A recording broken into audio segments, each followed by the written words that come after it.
Happy New Year's! I hope everyone is having a good start to 2021, and obviously, as you read from the title of this video, I'm going to be talking about how to get your life together for 2021. But the first thing I want to say before we get started, I know a lot of YouTubers make these types of videos where it's like basically a lot of tips and knowledge on how you can make the new year your best year. Not all, but I feel like a lot are set New Year's resolutions, and you need to accomplish this, and you need to be your most productive self every 365 days of the year. And I just want to say that's not at all what this video is. For one, I really hate New Year's resolutions. Why wait a whole entire year to set a goal for yourself when you could just set goals and resolutions just like that? I feel like we put a lot of pressure on New Year's when it should honestly just be the next month. And I'm not going to go on about how bad of a year 2020 was for the world in general. Everybody talks about it. I'm tired of hearing about it. We all know how chaotic it was. So I put together a list of 10 things that either helped me get my shit together in 2020 and also tips that I'm gonna bring with me going into 2021.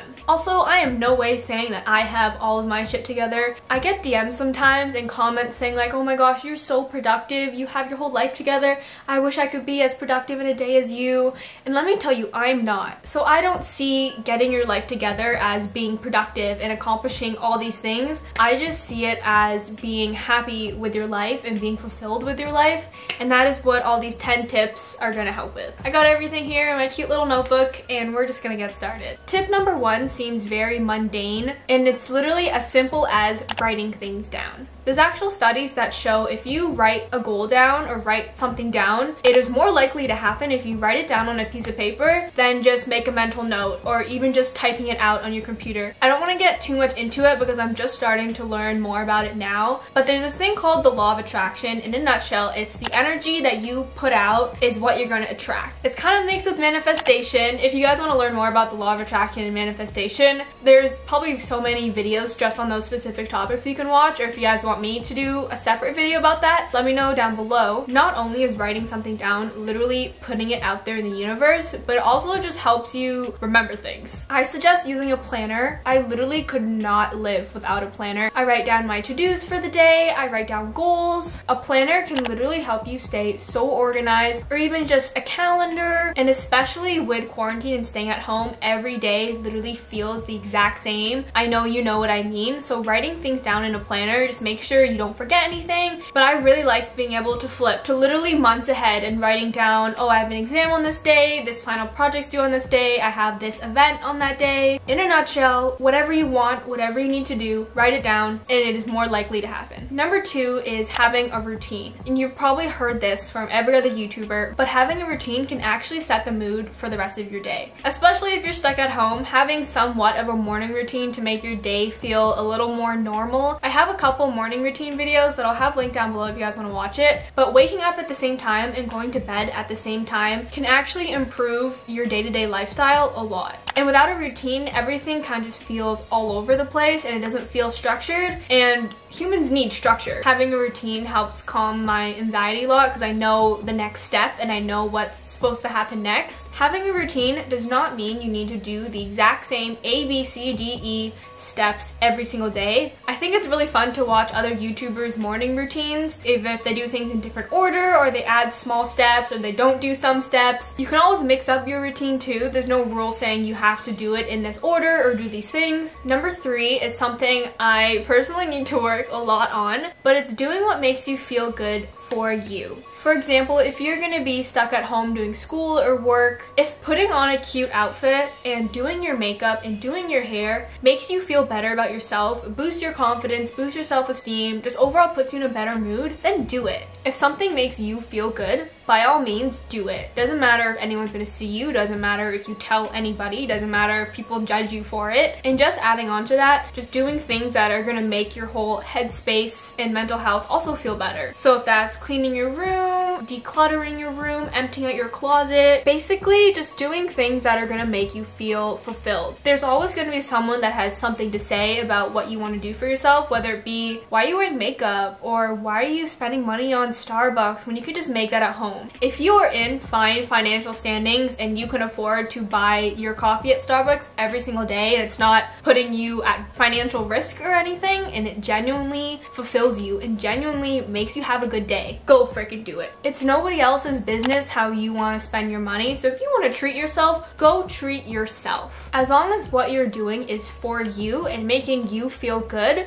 do it. I'm not condoning blowing all your money on materialistic things, but if materialistic things is genuinely what makes you feel happy, do it. That's all I'm going to say. We're moving on. Number 4 kind of relates to why I hate New Year's resolutions. It is to set reasonable goals for yourself. I really prefer short-term goals over long-term goals, and it is great to have long-term goals. I'm just saying it's also important to have short-term goals too. So for example, for 2021, my long-term goal is to have a YouTube plaque by the end of the year. But that's not going to be my only goal. So maybe just for the month of January, my goal is to hit 50K on YouTube. Setting reasonable goals that you can hit in a shorter period of time than letting them prolong, one, helps you remember them, because honestly, by the end of the year, do you remember the New Year's resolution you made in January? 12 months ago, I said I was gonna do this. Did you achieve it? Like, do you even remember? I don't even remember what my New Year's resolution was in any year. It helps you achieve it faster, so you kind of get that boost of adrenaline when you're like, yes, I did it. And you get to have that, yes, I did it, every single month, every single week. You can set daily goals, weekly goals, bi-weekly goals. The more short-term goals you set for yourself, the more goals you're gonna have achieved. And psychologically, it's gonna feel like you achieved so much more when you break down your goals. My 5th tip is to not compare your life to other people's lives. I feel like especially nowadays with social media, it's so easy to see someone younger than you and they've succeeded in X, Y, and Z, and they have this much money and they have a car, and even people that you work with or go to school with, and you think they just have this like amazing luxurious life, or they're so successful and they're all these things that you're not. And I know that's not a good feeling to have, but as humans in our brain, we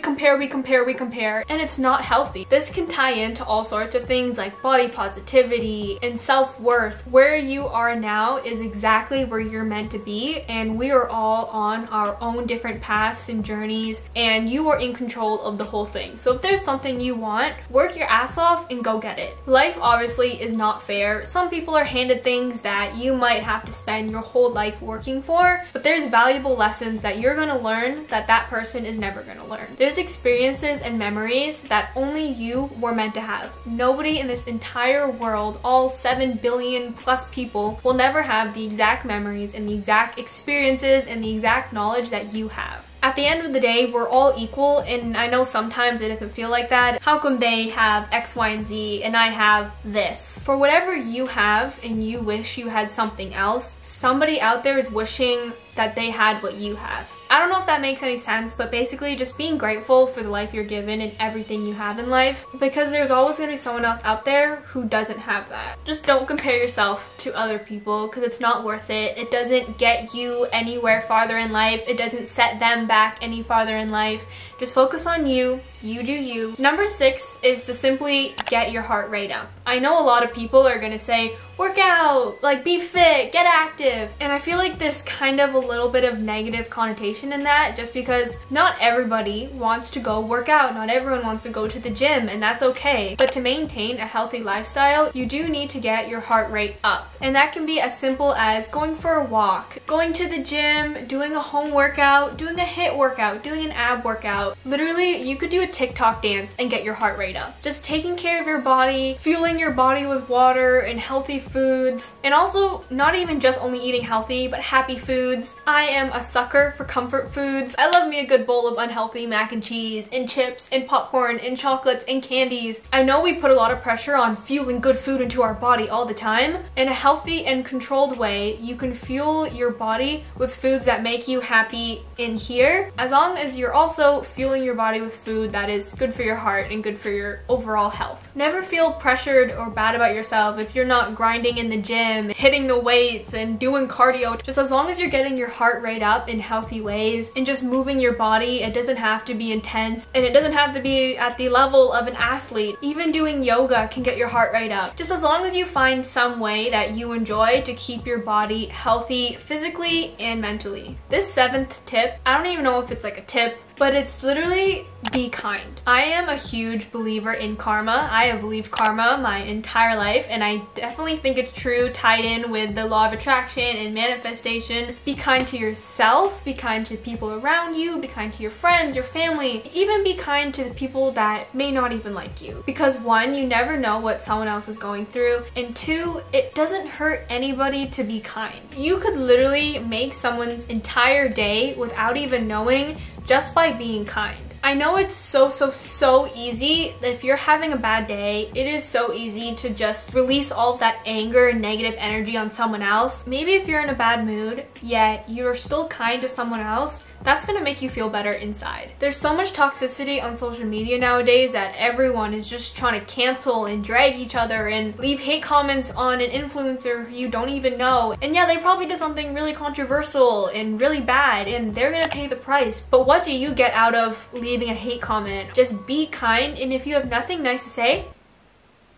don't say it. Like, I swear we've been taught that since kindergarten, yet people feel the need to just be angry and be mean to people. For what reason? There's no gain to being mean. There's only gain to being kind. Number 8 is to recognize all of your accomplishments. Be proud of yourself. You have accomplished so much. You have made it X many years on this planet, depending how old you are. If you're in school, you have made it through online school. You have been trying your best. You made it through 2020. Anyone who has made it through 2020 can literally accomplish anything this world throws at them. A lot of the times we don't realize what we've accomplished and we don't acknowledge it. We don't hype ourselves up enough. And you should honestly admire everything you've gone through, everything you've pushed through, and even admire the things you failed at, because some people don't even have the guts to try. And even if you fail, you learn from that experience. And I know it's so easy to feel like you haven't accomplished anything, but you just being here and existing is such a huge step, and that is something to be proud of. Number 9 is to cut out anything that does not make you happy. I know you see a lot of social media is like, cut out what's toxic, or no toxic friends, no toxic relationships, whatever. That is so true. Anything is holding you back, whether that be a friendship, social media, a relationship, even family. If something is not contributing to you living your best life, you feeling fulfilled, just cut it out. You don't need it. I know it's so easy to just hold on to things and just never want to let go, but it's okay. Letting go is part of growing up. It's a part of life, and you can't gain anything from holding on to something that's toxic. I know it's literally so hard, especially if it's something that you feel like you need to survive or something that you have been relying on for a really long time, whether it be like a person or a thing. Just learn that it's okay to let go, and if it is meant to be, it will find its way back to you. Anything toxic, peace out. My 10th and final tip for going into 2021 is that it is okay to cry.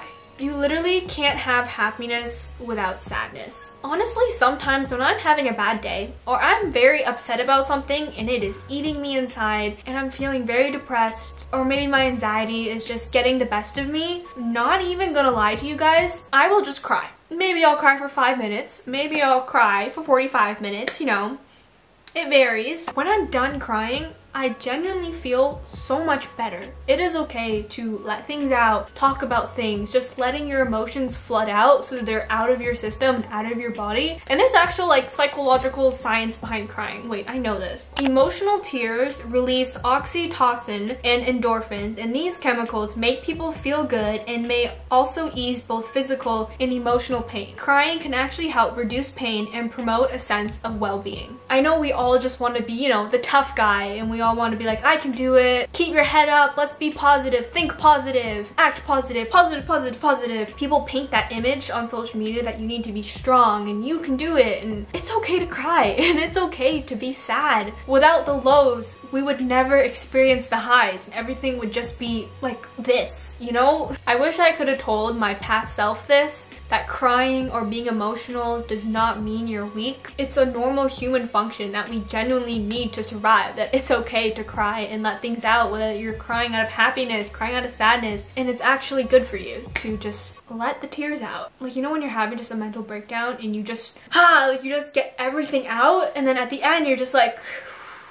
it's okay. So those are my 10 tips on how to get your life together in 2021. And again, getting your life together does not mean being this successful in achieving these numbers and society standards and whatever. Getting your life together just means being happy where you are, being happy with your life, living a healthy life, and a life that when you look back on, you will be proud of. I hope this video helped at least one person. That is honestly my goal. Here are the shoddy shoutouts of this video. It literally makes my day seeing you guys' comments and DMs. I wouldn't have it any other way. Comment down below any other tips that help you or that you think might help somebody else, and we'll just make one big helpful community down there, you know? Thank you guys so much for watching, and I'll see you in my next video. Bye!